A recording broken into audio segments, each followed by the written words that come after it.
Sir हम सबके favourite है सचिन तेंदुलकर। काफ़ी टाइम पहले सुना था उनको टेनिस एल्बो हुआ था।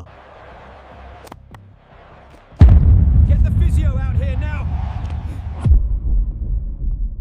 ये क्या होता है टेनिस एल्बो और क्या ट्रीटमेंट है? टेनिस एल्बो को टेक्निकली लैटरल एपिकोंडाइलाइटिस भी कहते हैं, जो कि एल्बो कोहनी में एक परेशानी है। सर एक बहुत सीवियर प्रॉब्लम लोगों में देखी जा रही है सर्वाइकल स्पॉन्डिलोसिस की। अब हमें ऑफिस में 8-8 घंटे बैठना पड़ता है, लैपटॉप पे काम करना पड़ता है। क्या करें? आपको अगर अपने ऑफिस में बैठना है तो सिर्फ 1 घंटे नहीं बैठना है, हाँ। 8-8 घंटे बैठना है। तो उसके लिए आपके चेयर, आपके टेबल, आप जिस तरीके से बैठते हैं, ये सारा कुछ आपको एकदम क्रिस्प रखना पड़ेगा, तो जाकर के आपकी मैक्सिमम चीजें संतुलित रहेंगी। सर हमारे फेवरेट एक्टर हैं ऋतिक रोशन, उनको डॉक्टर्स ने मना किया हुआ था कि उनको डांस वगैरह या विगरस मूवमेंट्स नहीं करनी। तो एक स्कोलियोसिस होता है, क्या इसमें इतना एक्टिविटी वगैरह कर सकते हैं हमको? सही है? स्कोलियोसिस बेसिकली बाय बर्थ एक कंडीशन होती है जिसमें आपका स्पाइन स्ट्रेट होने के बजाय एस शेप का हो जाता है। काफ़ी लोगों में मैंने ये देखा है कि हील पेन है जो कि जा ही नहीं रहा काफ़ी सालों से। सारा ट्रीटमेंट करा चुके हैं, सब जगह दिखा चुके हैं, तो क्या हो सकता है? ये ऐसा क्यों है? Most important, most common reason for heel pain is plantar fasciitis. Plantar fascia तलवे में एक चादर होती है जो हील पे अटैच होती है और उस अटैचमेंट पर एक घाव हो जाता है, सोरनेस हो जाती है वहां पर। अब वो ठीक क्यों नहीं होता? एक सर बहुत ही इंपॉर्टेंट क्वेश्चन है, क्या हमारे शू का चुनाव, कौन से जूते पहने, उससे हमारे हिप बोन और स्पाइन बोन से इफेक्ट पड़ता है? Hi friends, welcome to my podcast let's talk with Saurabh में। आज का पॉडकास्ट बहुत ही इंटरेस्टिंग होने वाला है। अगर आपके जॉइंट पेन होते हैं, उठते बैठते कट कट की आवाज़ें आती हैं, या आप सुबह उठते हो और आपके सिवियर बैक पेन हो रहा है जो कि जाने का नाम नहीं ले रहा, या फिर उठते आपके पैरों में दर्द है, चला नहीं जा रहा, तो ये पॉडकास्ट आपके लिए है। आज हमारे साथ एक स्पेशलिस्ट ऑर्थोपेडिक सर्जन है जो कि 15 साल से लोगों की ऑर्थोपेडिक प्रॉब्लम का सॉल्यूशन कर रहे हैं। सो वेलकम है डॉक्टर अभिषेक, जो कि फुट एंड एंकल सर्जन है। हेलो। ऑनलाइन डाटा के अकॉर्डिंग भारत में 195 मिलियन लोग आर्थराइटिस की प्रॉब्लम से परेशान है। जिसमें से ऑस्टियोआर्थराइटिस बहुत ही ज़्यादा है। व्हाट डू यू थिंक, ऐसा क्यों है? इतना आर्थराइटिस इतना क्यों बढ़ता जा रहा है? कोई डाइटरी प्रॉब्लम है, इंडियन डाइट में कोई प्रॉब्लम है, या क्या लगता है आपको? So, because of the present health infrastructure, average lifespan has increased in India.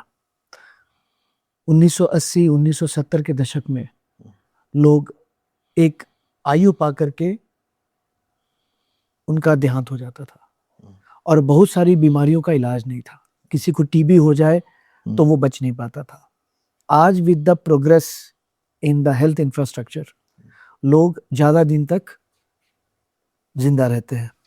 तो जब आप ज़्यादा दिन तक जिंदा रहते हैं तो डीजेनरेटिव वेयर एंड टेयर भी ज़्यादा होता है।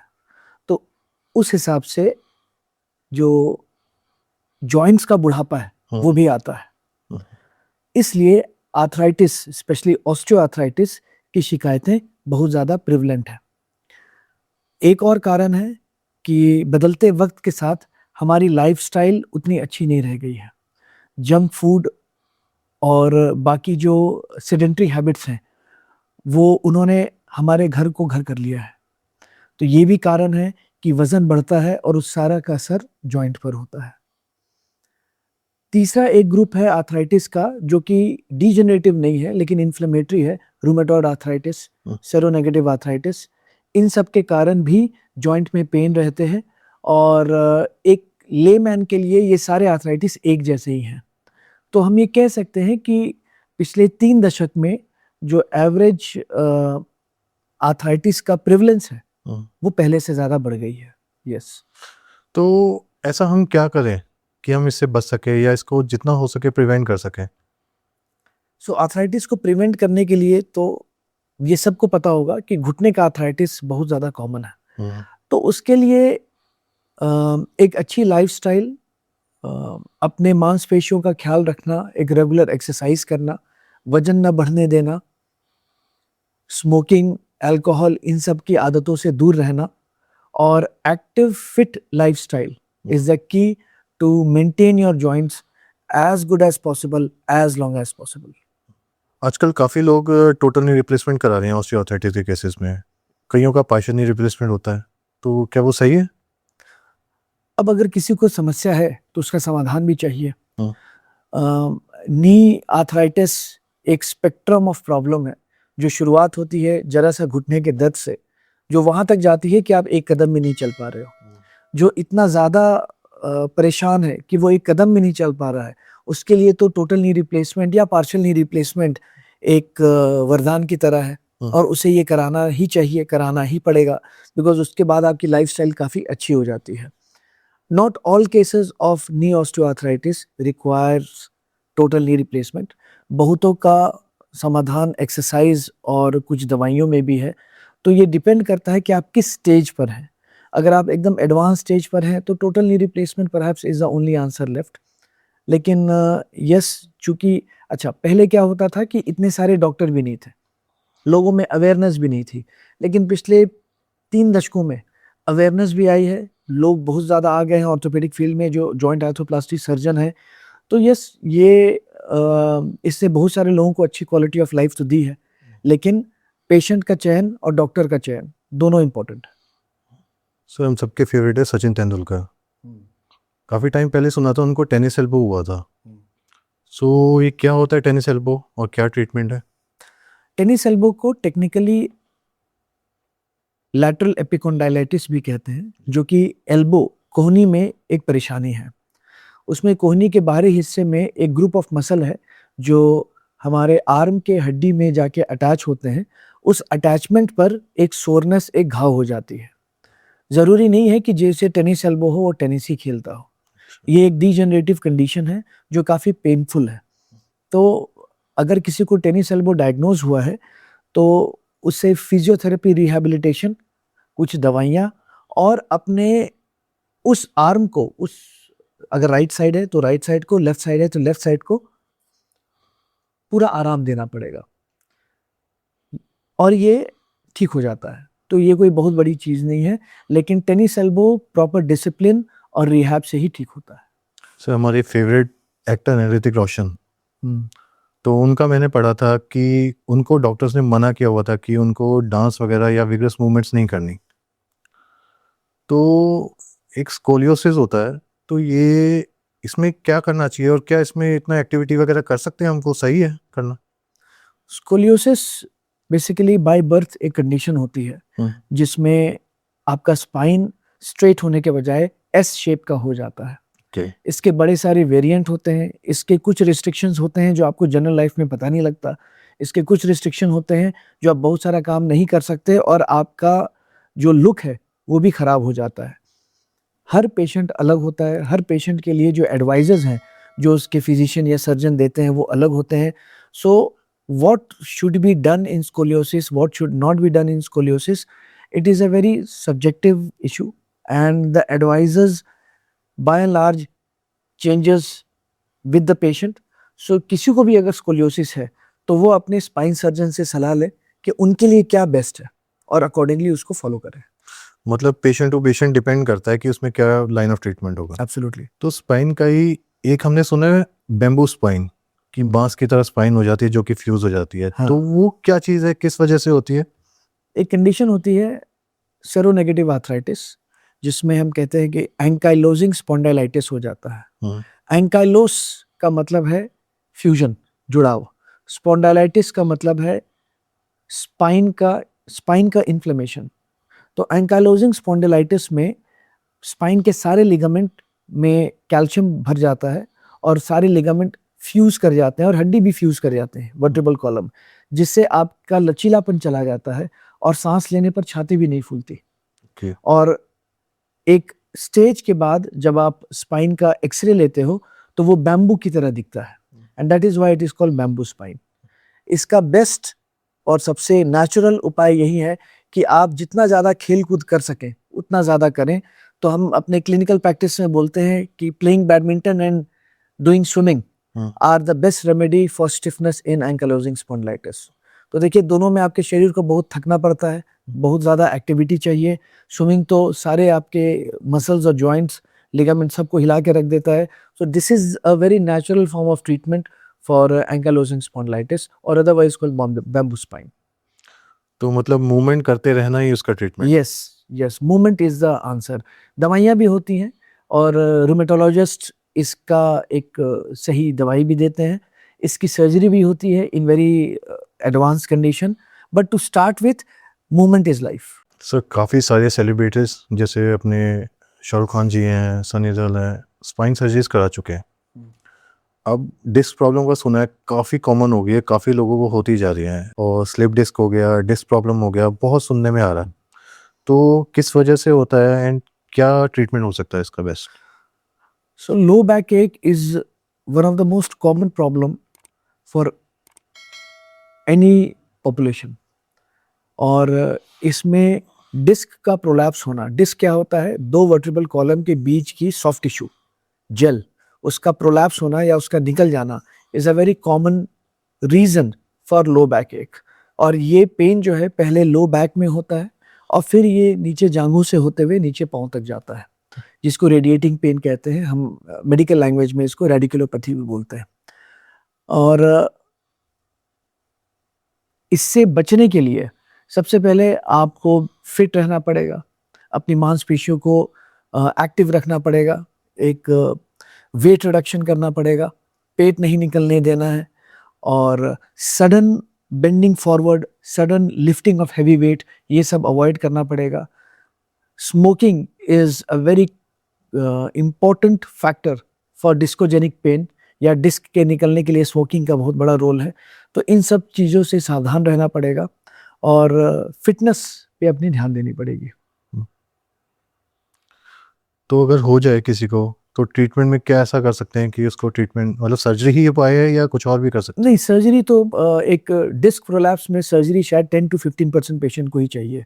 हैं? लेकिन मेजॉरिटी केसेस एक अच्छे डिसिप्लिन से सही हो जाते हैं. सबसे पहले आपको एक ऑर्थोपेडिशियन या स्पाइन सर्जन के पास जा करके कंप्लीट इवैल्यूएशन और एक डायग्नोसिस एस्टैब्लिश करवाना चाहिए कि हाँ मुझे ये प्रॉब्लम है. एंड आफ्टर दैट फिजियोथेरेपी होती है, मसल स्ट्रेचिंग होती है, मसल स्ट्रेंथनिंग होती है, कुछ दवाइयाँ होती हैं जो नर्व को शांत करते हैं. बहुत बार स्टेरॉइड भी लेना पड़ता है, which is not a problem if given through safe hands. और एक अच्छे खासे समय तक इस बात का ख्याल रखना पड़ता है कि आपकी जरा सी गलती उस पेन को दोबारा प्रोवोक कर सकती है. जरा सी गलती में जैसे फॉरवर्ड बेंडिंग हुआ, हैवी वेट लिफ्टिंग हुआ, ये सबको अवॉइड करना चाहिए. घर में कोई बच्चा है तो उसको झुक करके उठाना से काफ़ी दिक्कत हो सकती है. तो ये सारी बातें आपको आपके स्पाइन सर्जन बता देंगे. और कभी कभार गलतियां भी हो जाती हैं, बट बाय एंड लार्ज आप अगर मेजॉरिटी टाइम कॉशियस रहेंगे कि वो सब गलतियां ना करें और अपने फिटनेस पे ध्यान दें, तो आप इससे बच सकते हैं. अच्छा सर, आपको फुट एंड एंकल सर्जन बोला जाता है. हमने ऑर्थोपेडिक सुना है, बट ये foot and ankle surgeon speciality ये क्या चीज़ है? So there was a time जब एक वैद्य हुआ करते थे जो नाड़ी देख के सब कुछ बताते थे. फिर आए जनरल फिजिशियन या जस्ट एक डॉक्टर. वही डॉक्टर डिलीवरी भी करा रहा है, हड्डी भी जोड़ रहा है और पेट का इलाज भी कर रहा है. फिर ये जो डॉक्टर है ये लेटर ऑन फिजिशियन और सर्जन में क्लासिफाई किया गया है कि जो दवाइयों से ठीक करे वो फिजिशियन है, जो सर्जरी करे वो सर्जन है. फिर ये सर्जन अलग अलग डिपार्टमेंट के हुए. एक जनरल सर्जन हुआ, फिर धीरे एक ईएनटी हुए, फिर ऑर्थोपेडिक हुए. समस्याएं और जटिल हुई, टेक्नोलॉजी और विकसित हुई, तो इनमें भी आगे जाकर के क्लासिफिकेशन स्टार्ट हो गई.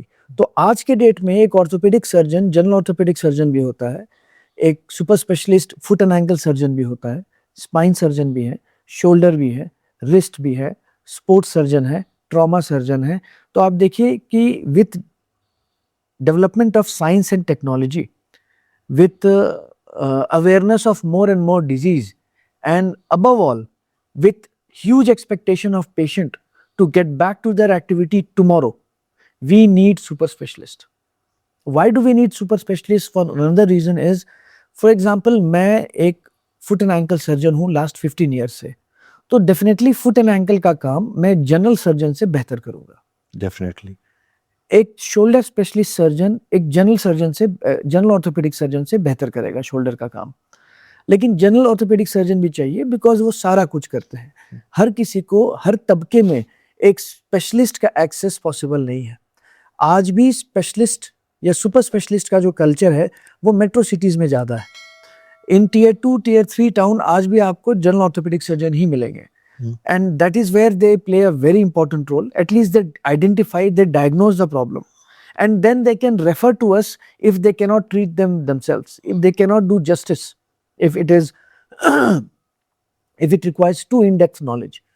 So जनरल ऑर्थोपेडिक सर्जन या जनरल सर्जन का भी अपना एक रोल होता है, बहुत वाइटल रोल होता है in a community based population. और एक सुपर स्पेशलिस्ट का रोल होता है when you want a very immaculate result, specially sports persons जिनको वापस अपने स्पोर्ट्स में जाना है. तो इसलिए I have been a foot and ankle surgeon. Why? Because in general, so I can tell you a data, India में with a population of around 140 crores, there are only 32 to 40 dedicated foot and ankle surgeons. ये तो कोई number ही नहीं हुआ. Around 35 are those orthopedic surgeons who have interest in foot and ankle, do foot and ankle work, but they do other things also. In Delhi NCR, there are only 3 to 4 dedicated foot and ankle surgeons. अब Delhi NCR की population ही 3 करोड़ के आसपास है. अब आप सोच लो कि 3 करोड़ पे 3 से 4 सर्जन, ये तो कोई आंकड़ा ही नहीं हुआ. And that is why being a foot and ankle surgeon gives me immense satisfaction, because I can sometimes cure those things which have not been taken up by other orthopedic surgeons. Sir आप foot and ankle surgeon हैं, काफ़ी लोगों में मैंने ये देखा है कि हील पेन है उनके, जो कि जा ही नहीं रहा काफ़ी सालों से. सारा ट्रीटमेंट करा चुके हैं, सब जगह दिखा चुके हैं, तो क्या हो सकता है, ये ऐसा क्यों है, जाने का नाम नहीं लेता? So most important, most common reason for heel pain is plantar fasciitis. Plantar fascia तलवे में एक चादर होती है जो हील पे अटैच होती है और उस अटैचमेंट पर एक घाव हो जाता है, सोरनेस हो जाती है वहां पर. अब वो ठीक क्यों नहीं होता? For many reasons. Number 1, many general orthopedic surgeons or physicians do not have the idea of latest concept how to treat it. Second, the patients are not given the timeline कि कितने दिन में ठीक होगा. पेशेंट को लगता है मैं तो 15 दिन से फिजियो करा रहा हूँ, ठीक हो जाना चाहिए. 1 महीने से करा रहा हूँ, ठीक हो जाना चाहिए. 1.5 महीने से करा रहा हूँ, ठीक हो जाना चाहिए. पेशेंट को एक टाइमलाइन देनी होती है कि 4 से 6 महीने लगेंगे. तब जब आप 4 से 6 महीने बोलते हो तो पेशेंट थकता नहीं है, वो वेट करता है और वो परफॉर्म करता है. Third, you might be a very good orthopedic surgeon writing everything on paper about physiotherapy, but what about the physiotherapist? So एक orthopedic surgeon और physiotherapy की टीम होनी चाहिए, so that वो एक दूसरे से properly communicate करके patient का feedback लें और patient को ठीक करें. It is not enough कि मैंने पेपर पर कुछ लिख दिया कि हाँ ये फिजियो आप करा लीजिए और आप चले जाइए and then you are on your own. It has to be a continuous coordination and communication between patient, physio and the orthopedic surgeon जो result और outcome देता है. अगर एक भी लिंक मिस हो गया तो फिर patient will ultimately change the doctor because he is not satisfied. So in 70 to 80% case में physiotherapy and medicine comes out with good outcome in plantar fasciitis. In 10-15% case, you need some injections. In 5 to 10% case, surgery is required. Surgery is required in very less cases. Now, this was about plantar fasciitis. Not all heel pains are cases of plantar fasciitis. और भी उसके अलग अलग कारण होते हैं जो उन कारणों को पता करके आप अकॉर्डिंगली ट्रीट कीजिए. सो अगर आपका पेन जा नहीं रहा है, heal pen, so you need a good foot and ankle orthopaedic. Yeah. Sir आजकल यंगस्टर्स सारे जिम जाने के शौकीन हैं. सो जिम में कौन सी ऐसी एक्सरसाइज है जिसको अवॉइड करना चाहिए कि आपसे मुलाकात ना हो? Good positioning, correct attitude, if taken properly, will have no problems. अगर आप रॉन्ग एटीट्यूड में, रॉन्ग पोजीशन पर लाइट वेट भी उठा रहे हो तो वो आपको परेशान कर सकता है. राइट एटीट्यूड, राइट पोजीशन में बहुत ज्यादा हेवी वेट उठा रहे हो तो भी आपको परेशान कर सकता है. And I tell all my patient to be cautious with the trainers, क्योंकि ट्रेनर्स बहुत बार अपनी सीमा लांघ जाते हैं और अपने जो कस्टमर हैं, उनके जो वो लोग जो जिम आ रहे हैं, उनको एक्सेसिव वेट उठाने के लिए बोलते हैं और उनको पेप अप करते हैं. ये नहीं होना चाहिए. It can lead to serious injuries, serious sports injuries. दूसरी चीज, please never take creatine, steroid और अननेसेसरी प्रोटीन फ्रॉम आउटसाइड. आप जो अच्छा घर का खाते हो, घर में बना हुआ खाना खाते हो, whether you are a vegetarian और non vegetarian, that is enough for the body to make good muscles when you are working out. In case of any injury, if at all you sustain in the gym, you should meet one of your orthopedic surgeons around you और उनके suggestions को completely follow करना है. और gym की activity तब तक start नहीं करनी है जब तक आपको आपके ऑर्थोपेडिक सर्जन ग्रीन सिग्नल ना दे दें. Because a sports injury re-attracts a sports injury, and sometimes a sports injury can become so fatal, its effect becomes so long term कि आप दोबारा फिर वो स्पोर्ट्स नहीं कर पाएंगे. सो प्लीज बी वेयर, हमें उस डायरेक्शन में जाना ही नहीं जहां से लौटना पॉसिबल ना हो. सर काफ़ी लोग हैं जैसे इंजरी हो जाए उसके बाद सीधा लोकल पहलवान या उनके पास जाते हैं, मालिश वालों के पास. हाँ, सो क्या ठीक है वो जाना? एकदम ठीक नहीं है. अनक्वालिफाइड लोगों से अपना ट्रीटमेंट कराना खतरे से खाली नहीं है, क्योंकि कल को अगर कोई गलती हो गई, कोई नुकसान हो गया, कोई जान माल का नुकसान हो गया, तो वो अपना हाथ झाड़ देंगे. ना उनको ये पता है कि अब क्या करना है, ना उनको पहले पता था कि ओरिजिनली क्या करना था. सो बी वेरी कॉशियस. और आप कोई भी अपने नज़दीकी अस्पताल में किसी भी ऑर्थोपेडिक सर्जन या फॉर दैट मैटर अगर आप फिजिशियन के पास ही चले जाएं तो भी वो आपको एक बार के लिए क्वालिफाइड ओपिनियन अपना देंगे. लेकिन इस तरीके से फॉर योर हेल्थ इंजरीज किसी अनक्वालिफाइड बाबा या अनक्वालिफाइड बोन सेटर्स के पास जाना ठीक नहीं है. इंजरीज और ज़्यादा सीरियस हो सकते हैं. सर मैंने भी देखा है काफ़ी लोगों के पहलवान के पास गए, हड्डी उल्टी जोड़ दी, किसी का टेढ़ा हो गया हाथ. इस तरह के आपके पास भी केसेस आते होंगे? हाँ आते हैं, बट शायद people have been lucky enough कि थोड़ा बहुत ये करवा के वो जल्द ही मेरे पास आ जाते हैं तो चीज़ें संभल जाती हैं. बट समटाइम्स कोई बचपन में कुछ हुआ हो और उस समय किसी इस टाइप का ट्रीटमेंट ले लिया हो, फिर वो 10-20 साल के बाद कभी आते हैं कि ये बचपन में चोट लगी थी, ये पाँव अब टेढ़ा हो गया है. So then it requires a surgical correction. If it all it can be corrected, जो शायद उस समय जब चोट लगी थी सिर्फ एक प्लास्टर या थोड़े अच्छे एडवाइस से ठीक हो जाता. इतना ज़्यादा नुकसान नहीं झेलना पड़ता और इतने 10-15 साल की मुसीबत नहीं झेलनी होती. डेफिनेट. सर एक बहुत सीवियर प्रॉब्लम लोगों में देखी जा रही है सर्वाइकल स्पॉन्डिलोसिस की.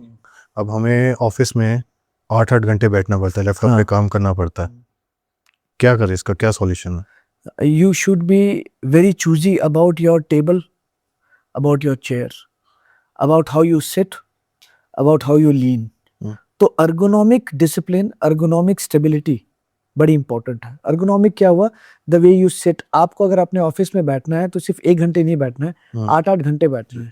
तो उसके लिए आपके चेयर, आपके टेबल, आप जिस तरीके से बैठते हैं, आप जिस तरीके से अपना गर्दन आगे पीछे करते हैं, आप जिस तरीके से अपने गर्दन को स्टैटिक रखते हैं ऊपर नीचे, या आपके level of laptop, I line level, ये सारा कुछ आपको एकदम क्रिस्प रखना पड़ेगा, सही रखना पड़ेगा. तो जाकर के आपकी मैक्सिमम चीज़ें अपर बैक संतुलित रहेंगी. सेकेंड, हर 1.5 घंटे पर उठ करके स्ट्रेच करना चाहिए. You should not keep on sitting for 6-7 hours regularly. और आप एक बात नोटिस करोगे कि जितने भी लोग जिम जा रहे हैं सारे अपने बाइसेप, ट्राइसेप, शोल्डर, थाइज, ये सारे पे काफ़ी वर्क करते हैं. कोई अपर बैक पे वर्क नहीं करता. तो जिम में अपर बैक पे वर्क करने का एक अलग फायदा है. It is of great importance. तो that has to be kept in mind. तो क्या पोजीशन करें, कहाँ लैपटॉप रखें, कैसे करें? सो एक ऐसा टेबल रखें जिसके अंदर आपका चेयर जा सके. ओके. सो दैट जब आप लैपटॉप पर काम कर रहे हो तो आपके दोनों एल्बो टेबल के ऊपर स्टेशन हो सके. ओके. जब आपके एल्बो एयर में झूलते हैं लंबे समय तक तो शोल्डर और एल्बो दोनों में दर्द होता है. लेकिन अगर आपका एल्बो टेबल पर स्टेशन हो सकता है तो शोल्डर और एल्बो दोनों रिलैक्स्ड होते हैं. आपका जो लैपटॉप स्क्रीन है उसका सेंटर आपके आई लाइन पर आना चाहिए, सो दैट गर्दन ना तो झुकी हुई रहे ना एक्सटेंडेड रहे। अच्छा, कुछ रख के ठीक उसको ऊंचा कर। Yes, you have to elevate your laptop और योर पीसी जो भी आपके पास है हम्म, जिस पे आप काम कर रहे हो। हम्म। तो इन सब बातों का ख्याल रखना। जब आप जो चेयर यूज करें, चेयर की हाइट ठीक हो, चेयर में नीचे लंबर सपोर्ट हो, ठीक है, और आपको ऐसे झुक करके काम ना करना पड़े। ओके। तो जैसे ही आपका चेयर टेबल के अंदर चला जाएगा तो झुक के काम करने की जरूरत नहीं पड़ेगी, स्ट्रेट आप ऑलरेडी स्ट्रेट हो जाओगे। और हर 1-1.5 घंटे पर गेट अप, स्ट्रेच योरसेल्फ, थोड़ा गर्दन ऊपर नीचे दाएं बाएं इस तरीके से करेंगे तो चीजें ठीक रहेंगी। And strengthening of upper back muscles और mid back muscles is very important. ये आपको अलग लेवल का कॉन्फिडेंस देगा। सर, ग्लूकोसामाइन और कोलेजन ये लेने के कोई फायदे हैं? तो glucosamine is one of the ingredients जो जॉइंट के फ्लूइड और कार्टिलेज में होता है, जी जी। ठीक है, और ये जॉइंट के हेल्थ के लिए इंपॉर्टेंट होता है। जहां तक कोलेजन की बात है, कोलेजन स्किन में भी होता है, जी जी। कोलेजन बाल में भी होता है, कोलेजन बोन में भी होता है, कोलेजन लिगामेंट में होता है, टेंडन में होता है, कार्टिलेज में होता है, बॉडी के हर अंग में होता है ऑलमोस्ट कोलेजन। आप कोलेजन समझ लीजिए जैसे सरिया हो, ये सीमेंट के अंदर जो सरिया डलता है ये वो सरिया कोलेजन है। For skin it's a different collagen, for bone it's a different collagen. तो अगर आप बाहर से कोलेजन और ग्लूकोसामाइन ले रहे हैं तो definitely it will help you for joint strengthening. और अगर जॉइंट थोड़ा डीजनरेट हो गया है तो उसको थोड़ा सा वो और बेटर बनाता है।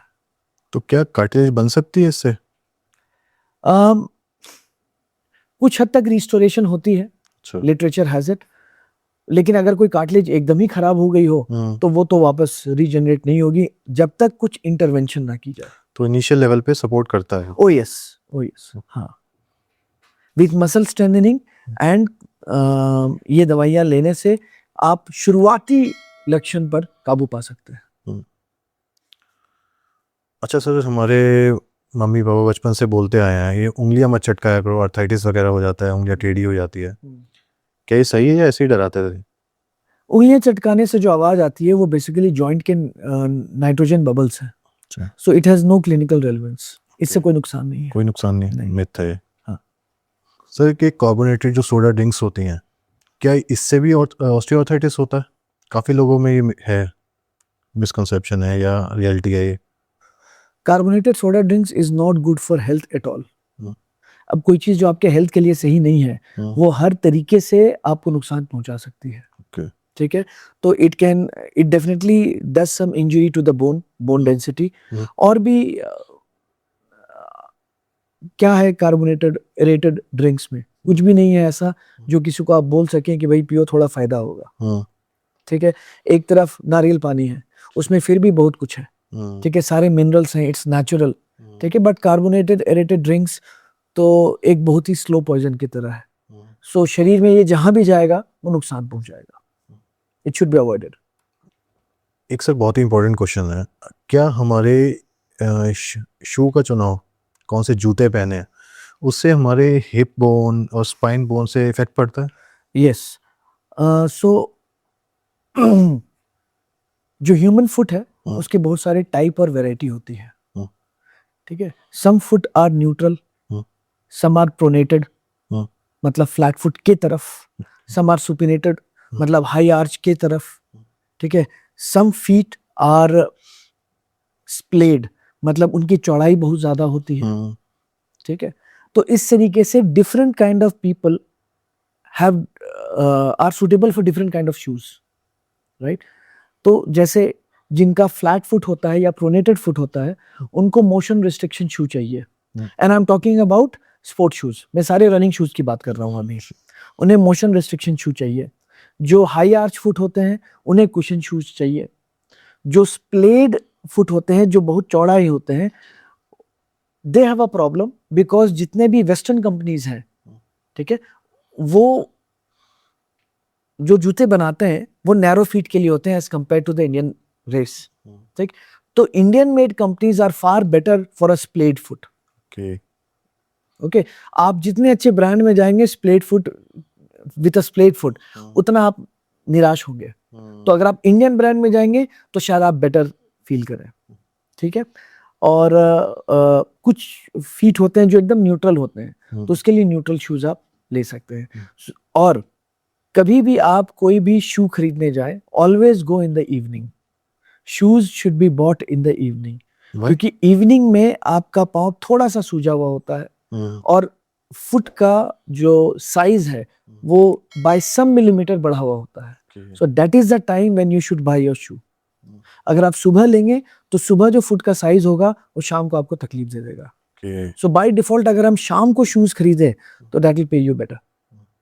सर जो इम्प्लांट वगैरह लगते हैं हमारी बॉडी में मेटालिक, जिनके लगे हुए हैं, उनको कुछ इलेक्ट्रिसिटी का झटका लगने का खतरा होता है या एमआरआई करा सकते हैं वो? नहीं, इलेक्ट्रिसिटी के झटके के लिए आपको इम्प्लांट की क्या जरूरत है? मैं 2 नंगे तार आपको ऐसे ही सटा दूं, झटका आपको ऐसे लग जाएगा। बट लोगों का मिसकंसेप्शन है कि मेटालिक इम्प्लांट होने से वो या तो सिकाई नहीं कर सकते या एमआरआई नहीं करा सकते, ऐसा कुछ है? हाँ, एमआरआई का ऐसा है कि सबसे पहले तो इम्प्लांट प्राइमरीली 2 मेटल के होते हैं, एक होता है स्टेनलेस स्टील और एक टाइटेनियम। तो टाइटेनियम का जो भी इम्प्लांट होता है उसमें सारे एमआरआईज कंपैटिबल हैं, ठीक, तो वो आप करा सकते हो, कोई दिक्कत नहीं है। लेकिन जब आप स्टेनलेस स्टील का इम्प्लांट लगाते हो तो not all MRIs are compatible, but there are certain centres जहां मैवरिक सॉफ्टवेयर होता है और उसके थ्रू एमआरआई हो सकती है। तो अगर सवाल है कि क्या सारे मेटालिक इम्प्लांट के साथ एमआरआई हो सकती है, तो जवाब है हाँ। विद टाइटेनियम हर जगह, with stainless steel there are some certains which can do it. So जिनके स्टेनलेस स्टील के इम्प्लांट्स हैं उनको पूरा ध्यान रखना पड़ेगा, पूरा चेक करके फिर ही कराएं कि किस एमआरआई में करा सकते हैं कि नहीं। वेल, जब आप एमआरआई कराने जाते हो तो वहां पर वो फॉर्म भरवाते हैं आपसे कि आपके कोई एक्सटर्नल हार्डवेयर इम्प्लांट तो नहीं लगा हुआ है, कोई डेंचर तो नहीं है, पेसमेकर तो नहीं लगा हुआ है, ठीक है। तो उसमें ये सारी बातें सामने आ जाती हैं और वो एमआरआई सेंटर वाले खुद बोल देते हैं whether you can get it done here और नॉट। सर आइस पैक या हॉट पैक क्या यूज करना चाहिए? कुछ लोग कहते हैं कि आइस नहीं करना चाहिए, अकड़ जाएगा, हीट पैक करना चाहिए, हॉट पैक यूज करना चाहिए, क्या करना चाहिए? Okay, so below ankle there is no indication for hot pack, okay, always ice pack। और अगर आपको आइस नहीं सुहा रहा है या ये विंटर है तो don't do anything, because hot pack will cause swelling. Above ankle हम हॉट और आइस पर चर्चा कर सकते हैं। तो अगर कोई एक्यूट इंजुरी है, चोट अभी अभी लगी है, ठीक है, तो आइस पैक ऑलवेज। और अगर कोई क्रॉनिक इंजुरी है लाइक लो बैक एक आपको कब से है या पुराना शोल्डर पेन है कोई, तो हॉट पैक यूज करना। हाँ, हॉट पैक से वैसोडाइलेटेशन होगा और एक केमिकल होता है सब्सटेंस पी, वो वहां से फ्लश आउट हो जाता है and that is how it helps in relieving pen.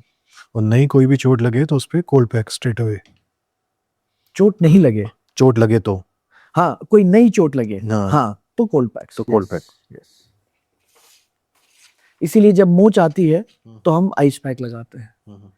आप देखोगे बॉक्सर लोग जो रिंग में होते हैं उनको जब चोट लगती है और पूरा आंख सूज जाता है तो वो बर्फ की थैली लेके रख देते हैं ऊपर। तो एक्यूट इंजरीज में ऑलवेज आइस पैक्स। तो गाइस कोई भी चोट लगे आइस पैक लगानी है, कुछ नहीं अगड़ता बल्कि बेटर रहता है। तो सर पीआरपी क्या चीज़ है और ये आजकल सब लोग यूज कर रहे हैं, ऑर्थोपेडिक में कैसे यूज होता है? पीआरपी का फुल फॉर्म होता है platelet rich plasma. Platelet rich plasma में ये होता क्या है कि आपके वेन से ब्लड लिया जाता है और इसको सेंट्रीफ्यूज किया जाता है और इससे प्लाज्मा को अलग किया जाता है जिसमें रिच कंसंट्रेशन ऑफ प्लेटलेट होता है। Now this platelet has also got growth factors. ये ग्रोथ फैक्टर्स हीलिंग में हेल्प करते हैं। नाउ पीआरपी का जो सब्जेक्ट है थोड़ा कंट्रोवर्शियल है। देयर आर पेपर्स जो ये कहते हैं it works, there are papers जो ये कहते हैं it is just a placebo. तो ये ओवरऑल हीलिंग का काम करता है, खाद का काम करता है। तो अगर किसी को बाल नहीं है तो वो स्कैल्प में डालते हैं, अगर किसी को झुर्रियां हैं तो वो गाल में डालते हैं। अगर हमारे जैसे ऑर्थोपेडिक्स में कोई टेंडन इंजुरी हो रखी है, टेंडिनाइटिस है, तो हम टेंडन में डाल देते हैं। तो इसके 2 एडवांटेज है कि जब आप नीडल से टेंडन में इसको डाल रहे होते हो तो इंजुरी भी करते हो, नीडल स्टिक इंजुरी भी होती है वहां पर। ये इंजुरी से इम्यून सिस्टम फ्लेयर अप करता है और वहां हीलिंग हो जाती है। एक थ्योरी ये है, और एक ये है कि आप कुछ डाल भी रहे हो, प्लेटलेट रिच प्लाज्मा भी डाल रहे हो, ठीक, तो उससे जो खाद आपने डाला, that supposedly brings about good immune coverage and healing, ठीक। बहुत सारी जगह ड्राई नीडलिंग या सिर्फ नीडलिंग भी कर देते हैं without giving any PRP, even that is has given results as per the literature. So PRP is a very controversial and a gray area. कुछ लोगों का मानना है कि it works, and but there are literatures which says otherwise. तो sir as a foot and ankle surgeon आप कौन कौन से केसेस ट्रीट करते हैं? ओके, तो फुट एंड एंकल भी हमारे शरीर का एक अंग है, जैसे घुटना है, जैसे शोल्डर है, जैसे कूल्हा है। तो अब आप समझ लो कि जो प्रॉब्लम वहाँ हो सकती है वो फुट एंड एंकल में भी हो सकती है। फॉर एग्जाम्पल ट्रॉमा, फ्रैक्चर हो सकता है of the ankle bone talus, of heel bone, of mid foot, fracture, dislocation, road traffic accident, आप हाइट से गिर गए और आपका हील टूट गया, कैल्केनियल फ्रैक्चर हो गया, एक तो ये हो गया, it can be treated. Second, neglected trauma, कि आपके कोई चोट लगी और 2 साल हो गया, करेक्ट ट्रीटमेंट नहीं मिल पाया, अब आप टेढ़ा होके चल रहे हो, लंगड़ा के चल रहे हो, पेनफुली चल रहे हो, even that can be treated. तो neglected trauma can be handled in foot and ankle surgery. Third, deformity, कोई फ्लैट फुट है, कोई हाई आर्च फुट है, किसी को बनियन है, अंगूठा टेढ़ा हुआ पड़ा है, या किसी को पोलियो था, वो अब अजीबोगरीब तरीके से उसको डिफॉर्मिटी हो गई है। ये सारी चीजें एक फुट एंड एंकल सर्जन काफी अच्छे से ट्रीट कर सकते हैं। Next is diabetic foot, diabetes हो जाए, नीचे अल्सर हो जाए, शार्कोट फुट हो जाए जिससे पूरे जॉइंट्स खराब हो जाए, नॉन हीलिंग अल्सर्स है, गैंग्रीन है, ये सारे चीजों का इलाज एक फुट एंड एंकल सर्जन करता है। Next is arthritis, ankle arthritis हो जाए, एंकल के नीचे का कोई जोड़ में आर्थराइटिस हो जाए, मिड फुट में आर्थराइटिस हो जाए, अंगूठे में आर्थराइटिस हो जाए, तो इवन वी ट्रीट दैट। तो आप ये देखो, सारी चीजें जो कहीं और बॉडी के किसी और पार्ट में होती हैं और ट्रीट होती हैं, वो फुट में भी वही सारी चीजें होती हैं, बट फुट में ये सारी चीजों को करने के लिए थोड़ी स्पेशलाइज्ड ट्रेनिंग लगती है, which is not a part of the general training in MS course. इसके लिए आपको अलग से ट्रेनिंग लेनी पड़ती है, and that is why the foot and ankle surgeons are relatively less. तो फ्रेंड्स, आज का पॉडकास्ट बहुत ही इंटरेस्टिंग था। प्लीज़ हमें सब्सक्राइब करिए, इससे हमें बहुत ही मोटिवेशन मिलता है। हम ऐसे ही नए नए प्रोफेशनल्स के साथ आपके वीडियोस लाते रहेंगे। Thank you.